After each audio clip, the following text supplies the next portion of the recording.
الحمد لله نحمده تعالى ونستعينه ونستغفره ونعوذ بالله من شرور أنفسنا وسيئات أعمالنا من يهده الله فلا مضل له ومن يضلل فلا هادي له أشهد أن لا إله إلا الله وحده لا شريك له وأشهد أن محمدا عبده ورسوله يا أيها الذين آمنوا اتقوا الله حق تقاته ولا تموتن إلا وأنتم مسلمون يا أيها الناس اتقوا ربكم الذي خلقكم من نفس واحدة وخلق منها زوجها وبث منهما رجالا كثيرا ونساء واتقوا الله الذي تساءلون به والأرحام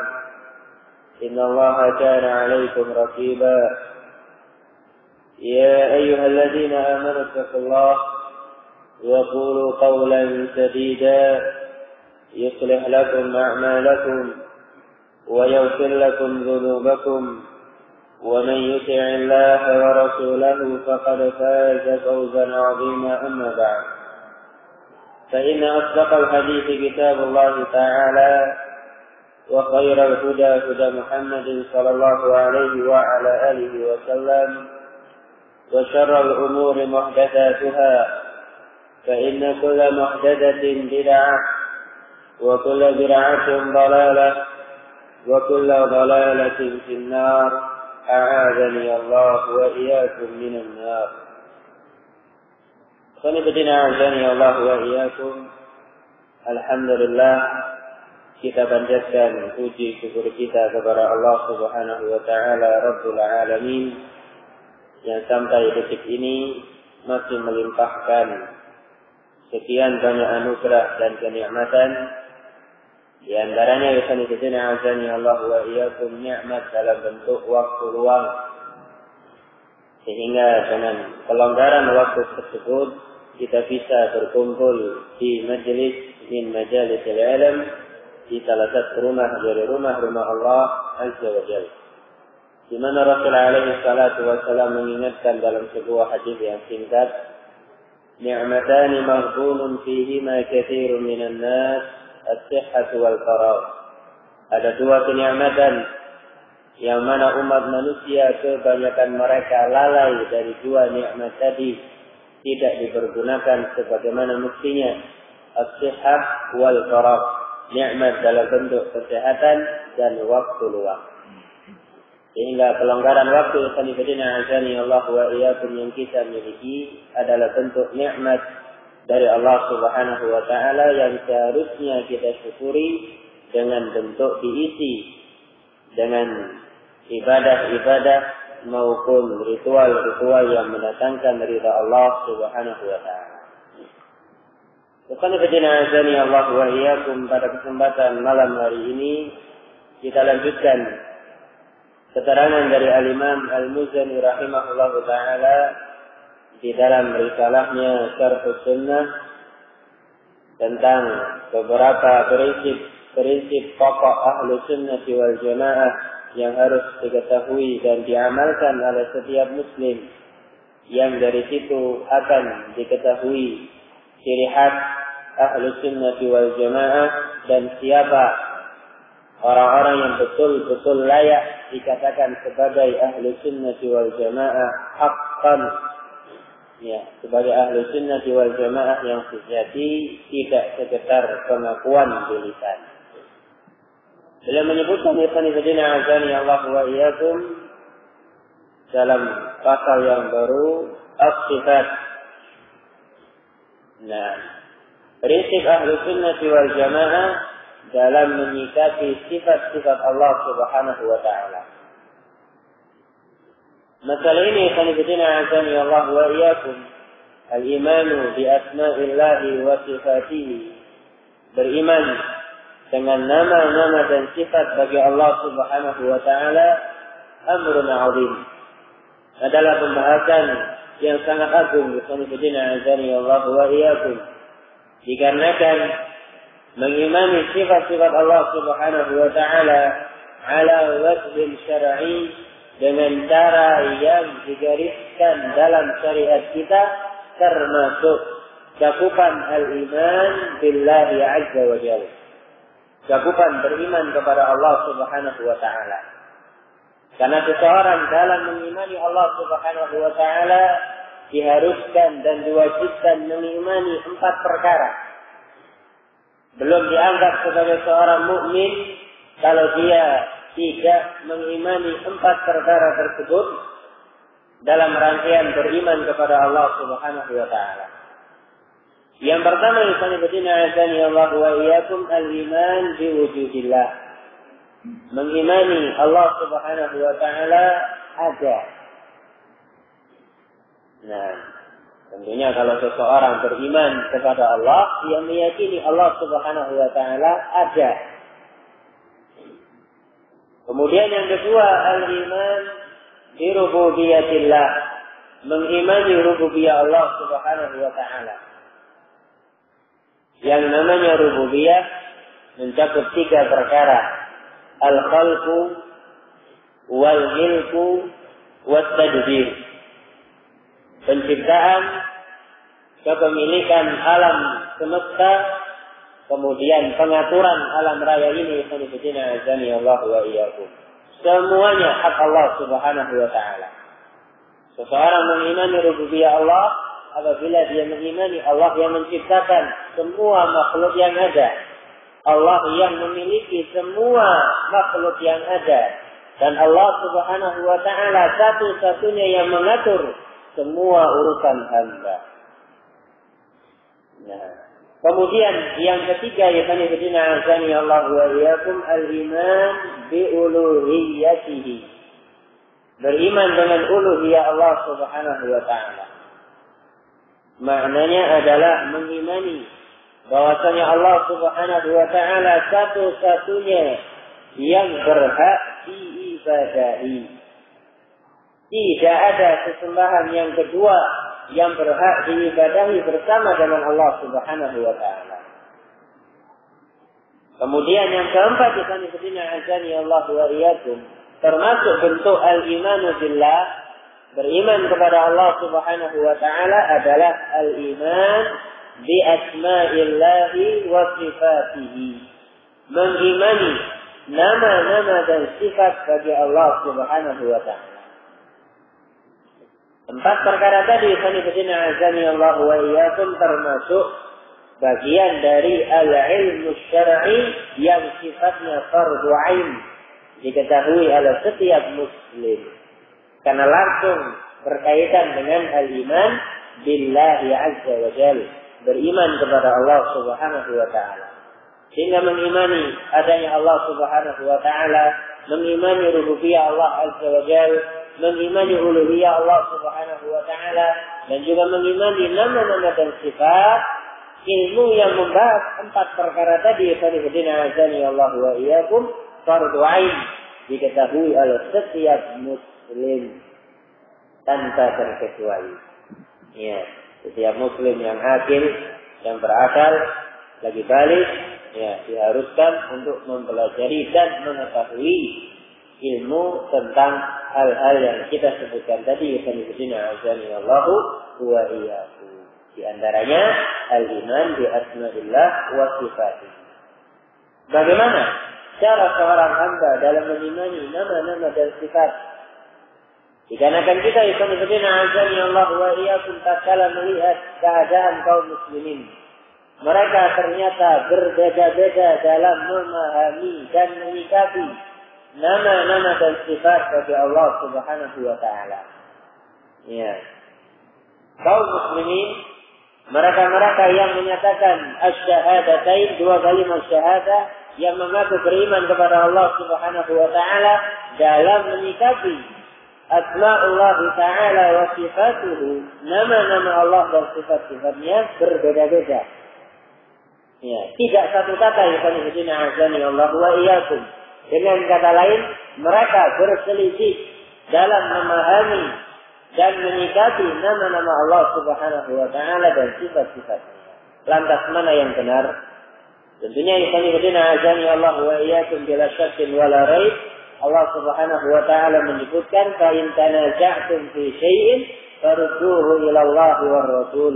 Apabila kalian berselisih tentang sebuah perkara, maka kembalikan urusan tadi kepada Allah dan Rasulnya sallallahu alaihi wa ala alihi wasallam. Kita timbang mana dari keyakinan-keyakinan yang berkembang di kalangan kaum muslimin yang sesuai dengan Alkitab was sunnah, sesuai dengan pemahaman salaful ummah dari kalangan para sahabat radhiyallahu taala alaihim ajma'in, itulah yang kita terima dan wajib kita ikuti. Adapun keyakinan-keyakinan maupun sikap-sikap dan mazhab-mazhab terhadap nama-nama dan sifat yang tidak sesuai dengan Alkitab wa sunnah, maka kita tolak bismillah azani Allahu wa iyyakum.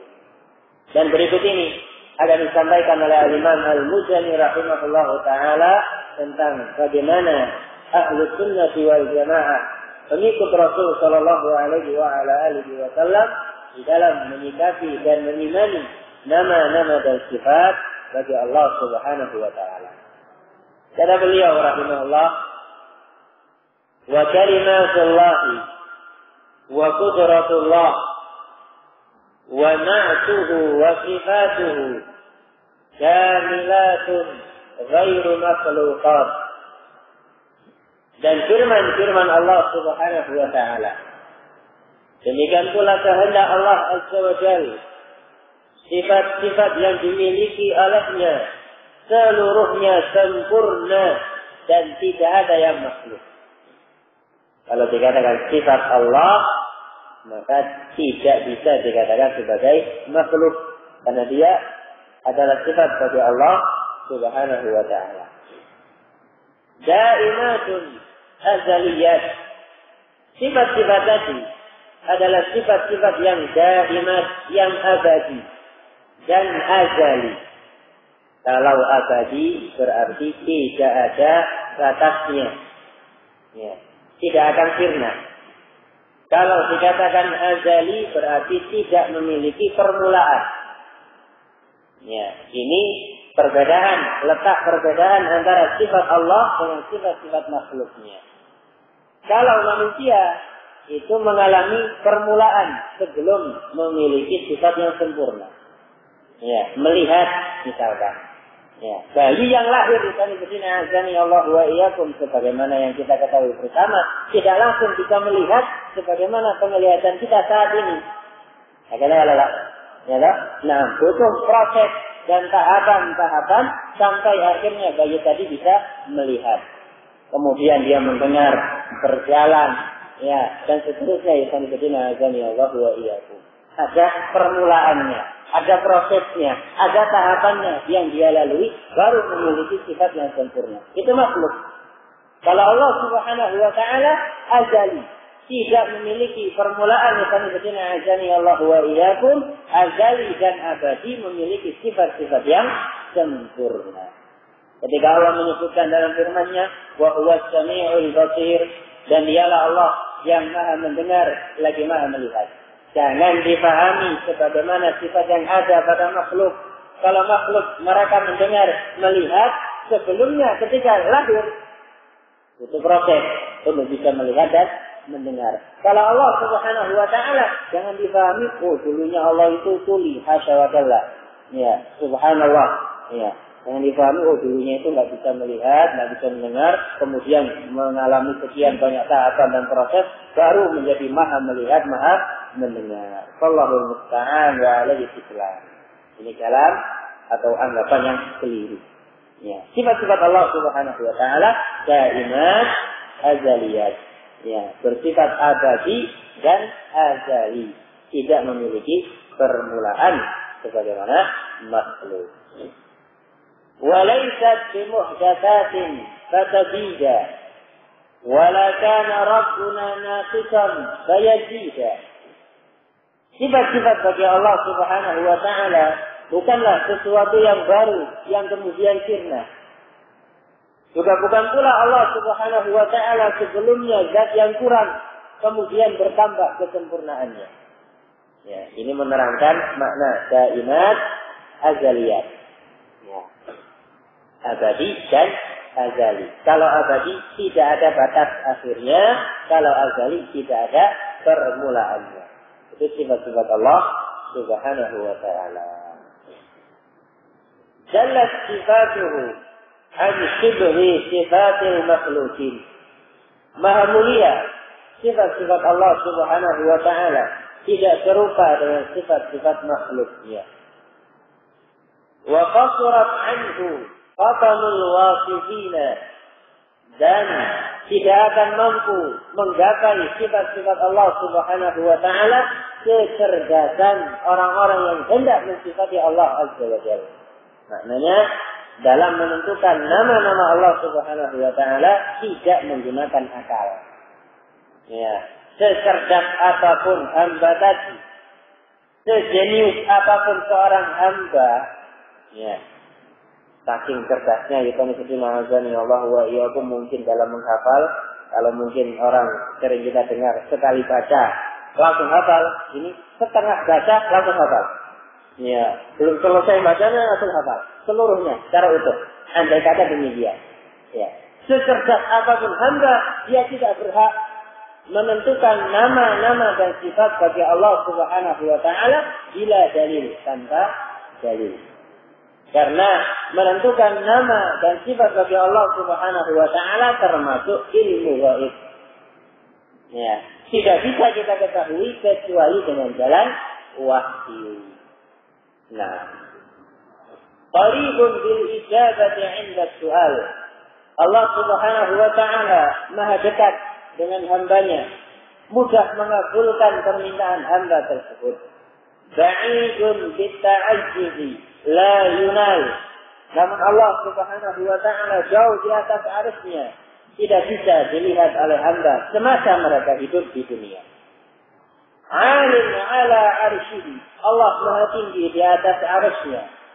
Ba'inun min khalqihi, jauh terpisah dari makhluk-makhluknya. Mawjudun wa laysa bima'dum wala bimafqud.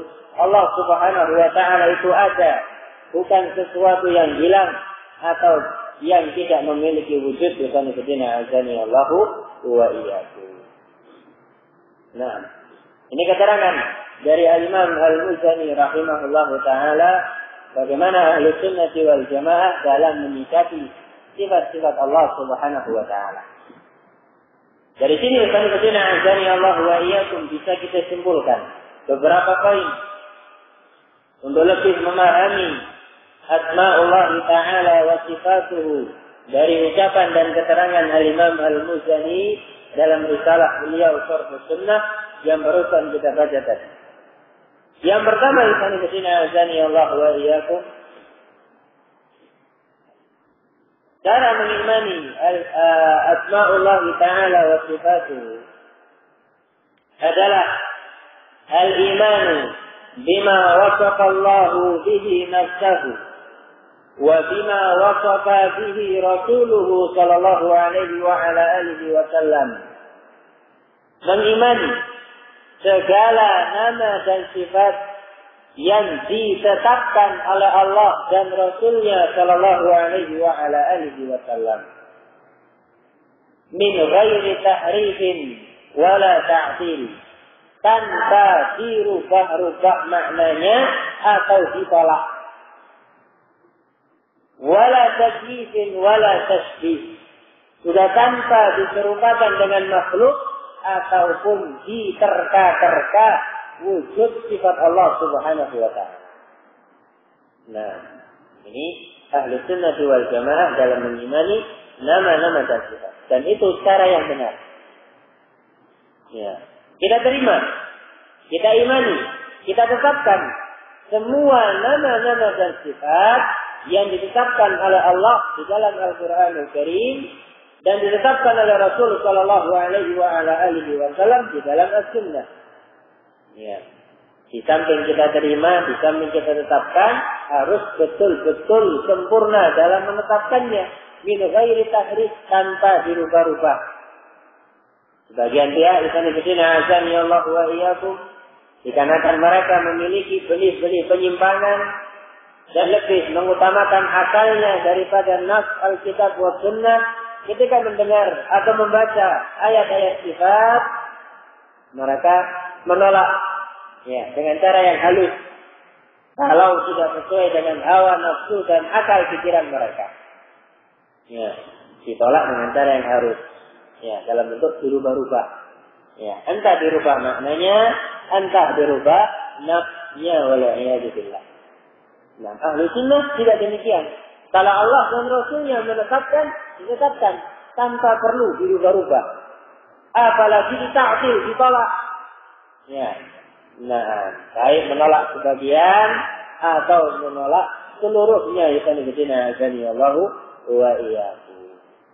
Juga tidak boleh Allahu wa iyyakum dalam mengimani asma'ullah ta'ala wa sifatuhu kita serupakan dengan makhluk. Ketika Allah Subhanahu wa taala menyebutkan yadullahi fawqa aydihim, tangan Allah Subhanahu wa taala ada di atas tangan-tangan mereka. Baik.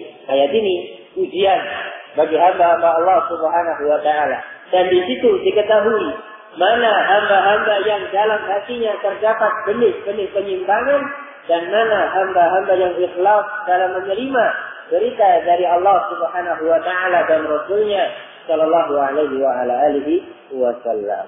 Dan di situ diketahui siapa ahlu sunnah wal jamaah dan siapa yang hanya mengaku sebagai ahlu sunnah padahal bukan sebagai ahlu sunnah wal jamaah. Yadullahi fawqa aydihim. Tangan Allah berada di atas tangan-tangan mereka. Pujian dari Allah Subhanahu wa taala untuk peserta bai'atul ridwan. Nah, di sini kalau kita baca lafaz yadullahi, lafaz yadun dalam Al-Qur'an, demikian pula dalam kamus bahasa Arab. Kalau kita pelajari mufradat kosakata bahasa Arab, yadun itu artinya tangan. Kan gitu ya? Nah, semuanya sepakat. Yadun artinya tangan. Sebagian pihak Allah wa iyyakum dikarenakan ada penyimpangan atau merasa tidak cocok atau mustahil Allah Subhanahu wa taala memiliki sifat tersebut dirubah. Dia menyatakan Allah punya yad, yadullah, tapi maksudnya bukan berarti tangan. Mereka merubah maknanya menjadi kekuasaan.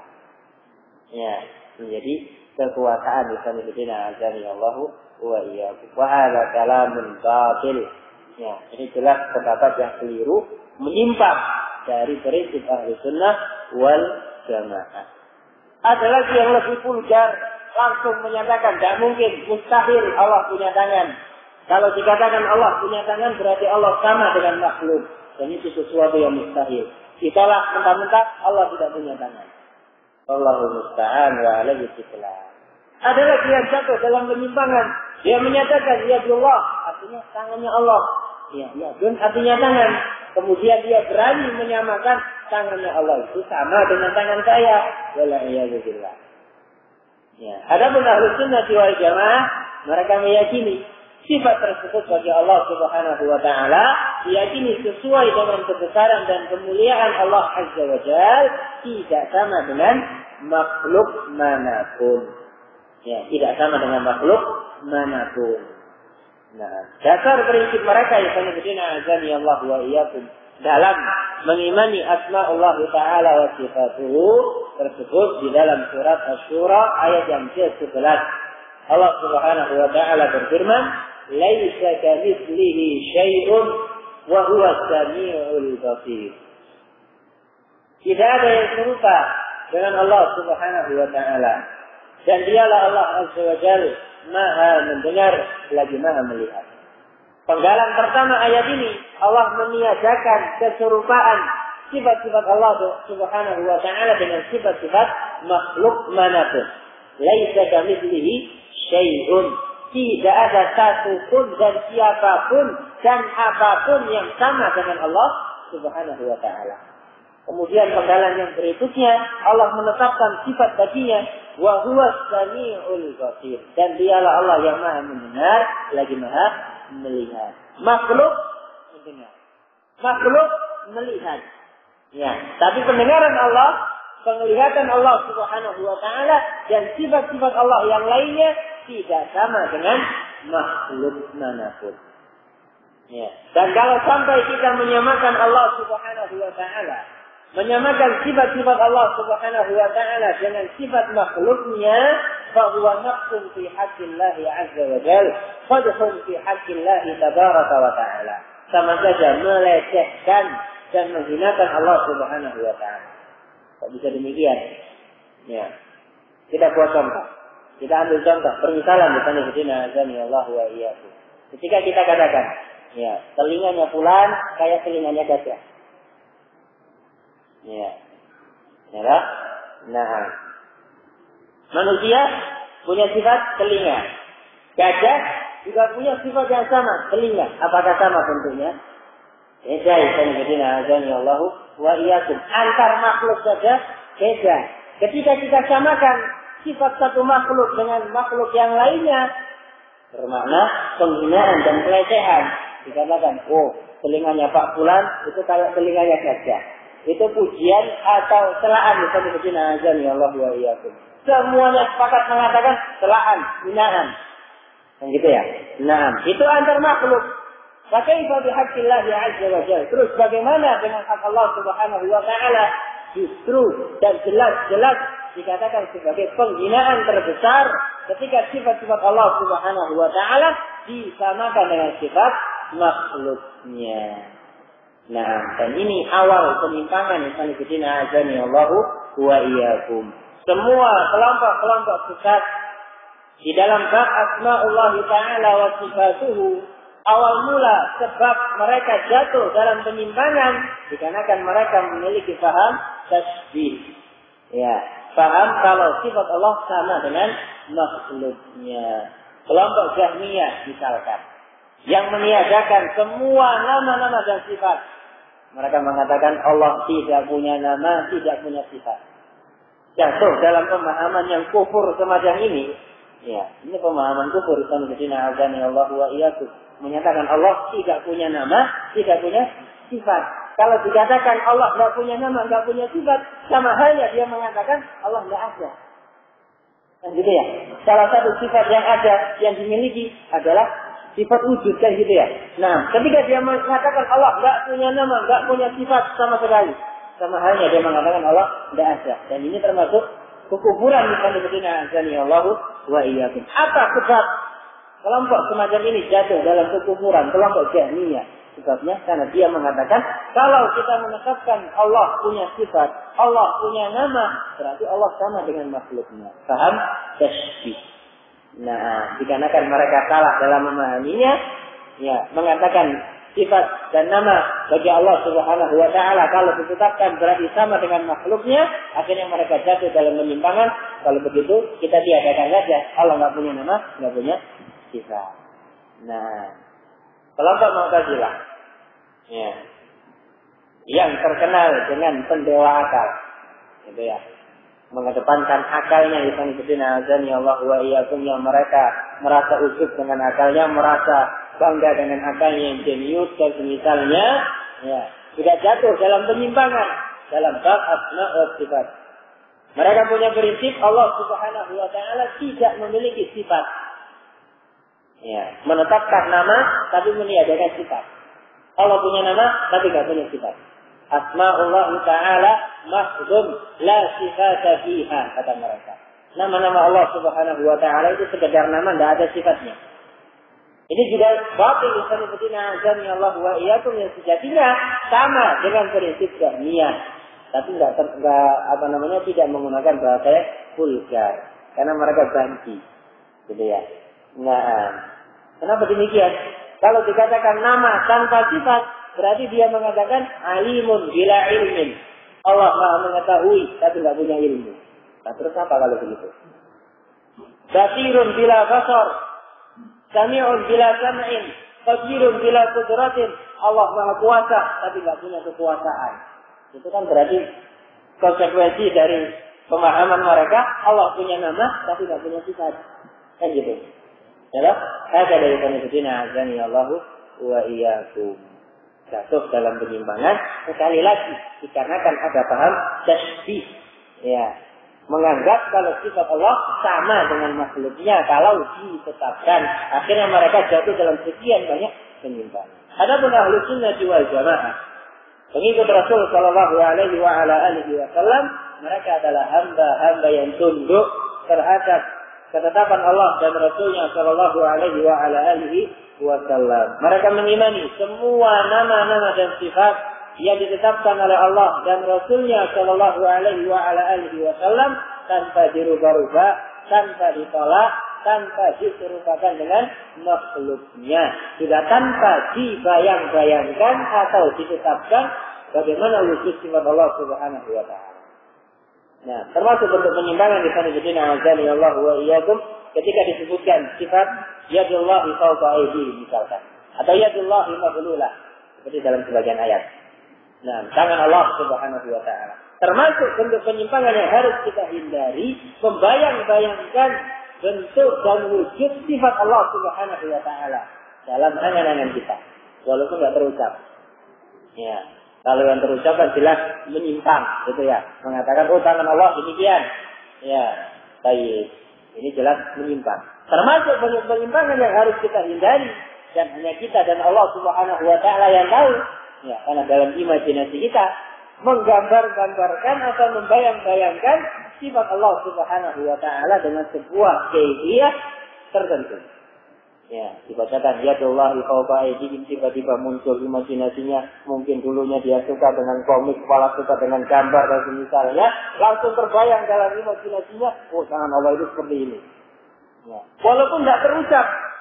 Ya, tapi kalau terbetik dalam benaknya, ya, hal yang demikian disana azani Allah wa iyyakum, segera mungkin bertaubat kepada Allah Subhanahu wa taala. Itu termasuk penyimpangan disana azani Allah wa iyyakum, dan termasuk dosa, tidak sekedar dosa tapi termasuk dosa besar disana azani Allah wa iyyakum, termasuk cakupan al-qaul 'ala Allah bila ilmin, berbicara atas nama Allah Subhanahu wa taala tanpa dasar ilmu. Allah tidak menjelaskan bagaimana bentuk sifat-sifatnya, lalu ternyata hamba tadi berusaha membayang-bayangkan dalam imajinasinya. Ibn azani Allah wa iyyakum, hati-hati. Ya, sesuatu yang nampaknya remeh, nampaknya sepele, kalau tidak difahami oleh seorang hamba, berbuah dosa yang besar di sisi Allah Subhanahu wa taala dan menyeret dia dalam penyimpangan waliyadzubillah. Nah, ini poin yang pertama dalam menyikapi atau cara mengimani nama-nama dan sifat bagi Allah Subhanahu wa taala. Poin yang kedua, yaitu azani Allah wa iyyakum, sifatullah ta'ala kamilatun fi ghayatil husni kamalaha, la ya'tarihi naqsun biwajhin minal wujuh. Poin yang kedua, semua nama-nama dan sifat bagi Allah Subhanahu wa taala maha sempurna dari segala sisi. Ya, tidak boleh ada kekurangan sedikit pun pada nama-nama dan sifat bagi Allah Subhanahu wa taala.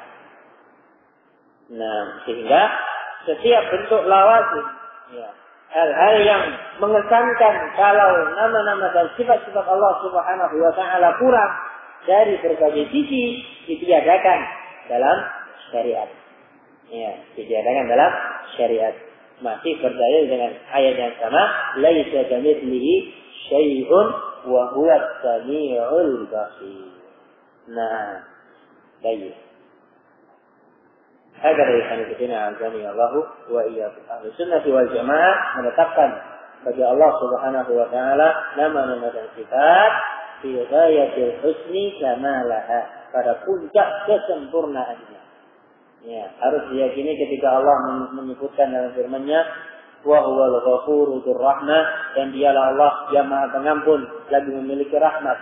Ya, kita harus yakini bahwa sifat al-maghfirah bagi Allah Subhanahu wa taala, sifat Maha Pengampun bagi Allah Azza wa Jalla dan semisalnya itu mencapai pada puncak kesempurnaannya. Tidak boleh ada kekurangan sedikit pun pada sifat-sifat Allah Subhanahu wa taala. Kemudian poin yang ketiga, azani Allah wa iyyakum, asma'ullah ta'ala wa sifatuhu tauqifiyah la majala lirra'yi fiha. Nama-nama dan sifat bagi Allah Subhanahu wa taala sifatnya bersifat tauqifiyah. Tauqifiyah harus bersandaran dengan dalil minal kitab wa sunnah dalam menetapkannya. Tidak boleh menggunakan akal pikiran semata. Nah, kalau tidak ada dalilnya, maka tidak boleh bagi kita azani Allah wa iyyakum meyakini kalau itu termasuk nama bagi Allah Subhanahu wa taala.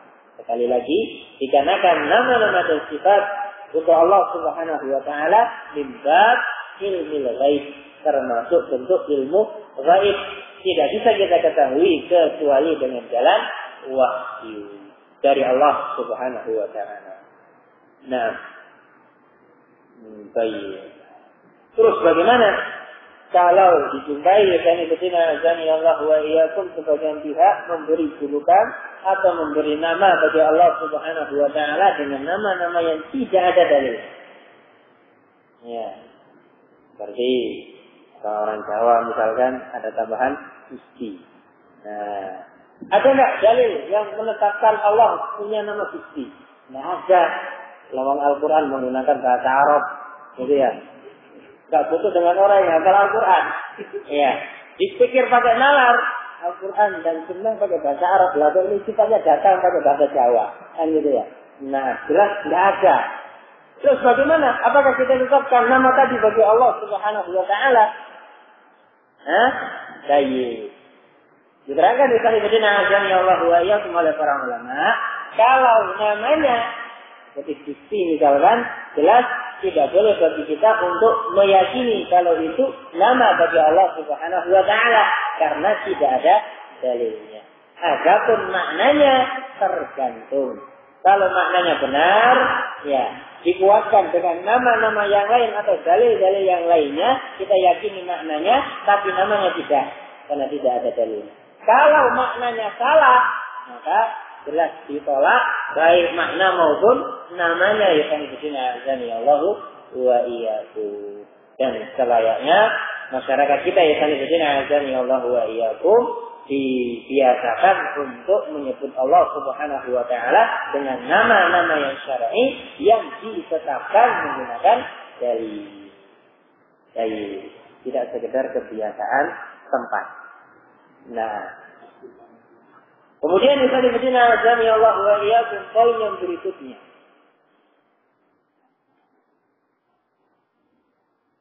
Dalam mengimani nama-nama dan sifat bagi Allah Subhanahu wa taala, asma'ullah ta'ala ghairu mahsuratin bi'adadin muayyan. Nama-nama Allah Subhanahu wa ta'ala tidak terbatas pada bilangan tertentu. Ya, tidak terbatas. Nah, tidak semata-mata nama Allah Subhanahu wa ta'ala terbatas pada bilangan atau angka 99. Gitu ya. Nah, 99. Baik. Yang kata mereka itu tergambar pada dua telapak kita. Gitu ya. Nah, kalau telapak kita ini kan ada angka dalam bahasa Arab ya. Yang kiri 81, yang kanan 18. Kalau ditambah jadinya 99. Kan gitu ya. Nah, beliau kan enggak ini. Ya kan? Ya kan? Yang satu angka Arab ya. Ya, satunya 81, yang satunya lagi 18. Kalau ditambahkan juga 199. Nah, kata mereka itu bukti kalau nama Allah 99. Baik. Ya, nah. Bagaimana dengan pemahaman yang berkembang di kalangan masyarakat kalau nama Allah Subhanahu wa taala hanya 99 saja? Kemudian berdasarkan dengan dalil inna lillahi tis'atan wa tis'ina isman man ahsaha dakhala al-jannah. Hadisnya sahih. Sesungguhnya Allah Subhanahu wa taala memiliki 99 nama. Barang siapa yang menghafalkannya kemudian beramal dengan konsekuensi dari nama-nama tersebut, dakhala jannah, dia masuk ke dalam surga. Sebagian pihak memahami ini dalil kalau nama-nama Allah hanya 99 saja. Baik. Nah, kita katakan di sini azani Allah wa iyyakum, pemahaman yang demikian perlu diluruskan. Ya, perlu diluruskan. Asma Allah Ta'ala ghairu mahsurah. Nama-nama Allah Subhanahu wa Ta'ala tidak terbatas pada bilangan dan angka tertentu. Dalilnya yang kami berikan azani Allah wa iyyakum. Hadis yang diriwayatkan oleh Imam Ahmad wa Tabrani dengan sanad yang sahih, disahihkan oleh Imam Al-Albani rahimahullahu taala, juga Syekhul Islam Ibnu Qayyim Al-Jauziyah rahimahullahu taala. Sebuah doa dari Rasul sallallahu alaihi wa ala alihi wasallam yang beliau panjatkan kepada Allah Subhanahu wa taala. Kata Rasul alaihi salatu wassalam, "As'aluka Allahumma bi kulli ismin huwa lak, sammaita bihi nafsak, aw anzaltahu fi kitabik, aw 'allamtahu ahadan min khalqik, aw ista'tharta bihi fi 'ilmil ghaibi 'indak." Seterusnya hadis. Kata Rasul alaihi salatu wassalam, "Ya Allah, aku memohon meminta kepadamu dengan setiap nama yang engkau miliki, sammaita bihi nafsak, yang engkau tetapkan untuk dirimu, au anzaltahu fi kitabik, atau yang engkau turunkan di dalam kitabmu yang ada dalam Al-Quran, au 'allamtahu ahadan min khalqik, atau yang engkau ajarkan kepada salah seorang dari makhluk-makhlukmu, au ista'sarta bihi fi 'ilmil ghaibi 'indak, atau yang engkau khususkan atau yang engkau sembunyikan dalam ilmu ghaib yang hanya engkau yang mengetahuinya," kata Rasul sallallahu alaihi wasallam. Penggalan yang terakhir ini yang kita inginkan. Au ista'sarta bihi fi 'ilmil ghaibi 'indak, atau nama-nama yang hanya engkau ya Allah yang mengetahuinya, tidak ada yang lain. Menunjukkan tidak terbatas pada bilangan 99 saja. Nah, kalau seandainya terbatas pada 99 saja, tidak mungkin Rasul Shallallahu Alaihi Wasallam berdoa dengan lafaz yang demikian. Kan begitu? Ya loh? Nah, hampa, tidak ada maknanya. Sabda Rasul "Al-Ista'sarta bihi fi 'ilmil ghaibi 'indak", kalau nama-nama Allah hanya terbatas pada 99 saja. Nah, terlebih lagi, lafaz hadis tersebut, "Inna lillahi tis'atan wa tis'ina isman", itu tidak menunjukkan pembatasan. Namun keterangan kalau di antara nama-nama Allah Subhanahu wa taala ada 99 yang memiliki keutamaan. Barang siapa yang menghafalkannya, kemudian mengamalkan konsekuensi dari nama-nama tersebut, dakhala jannah. Tidak menunjukkan kalau Allah hanya punya nama 99. Allah baik. Kalau seandainya namanya Allah cuma 99, lafaz hadisnya tidak demikian. Ya, lafaz hadisnya tidak demikian. Kalau kita meninjau, melihat menggunakan ilmu bahasa Arab. Soalnya lafaz hadisnya pakai bahasa Arab, kan gitu ya. Nah, kata dari Qanifidina azani Allahu wa iyyakum. Sehingga harus diyakini nama-nama Allah tidak terbatas pada bilangan 99 saja. Baik.